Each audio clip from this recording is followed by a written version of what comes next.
Hey everyone, I thought I would do a quick rundown of some things that I wish I had known before I tried to put the lower parts into my Aero Precision M5 308 lower.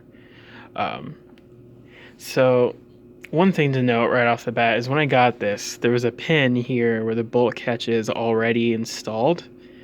I didn't know what the fuck was the deal with that, so I had to Google it, and you can see the opening there. That pin, you use a hex key or an Allen wrench or whatever you want to say to pull that out because it's threaded. And so you unscrew it, you put in your bolt catch, and then put the pin back through and screw it back in.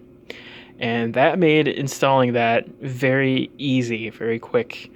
It is a little finicky with the hex key, but uh, you know, pros and cons. Um, Another small thing that doesn't bother me, but some people um, with the magazine catch here, they seem to be uncomfortable with like the fact that it's recessed instead of a flush fit. You can see the shadow there, where the other side of the magazine catch is not fully threaded through the button. This doesn't bother me. It's nice and secure in there. I'm not worried about it. But I have noticed there's a lot of people that seem to have complaints with it, especially if they buy parts kits from other manufacturers.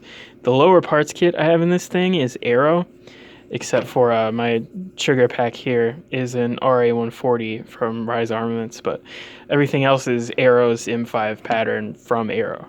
So things fit nice and fine for me. Another point of, I don't know, contention or interest, the front pivot pin.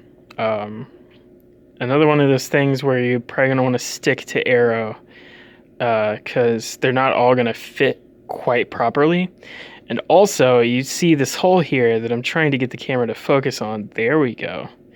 That is where your spring and detent for your pivot pin goes in. And this process was a pain. I'm not gonna lie, I kind of sort of yeeted a few detents into fucking space, and I'm never going to see them again. Trying to install this thing.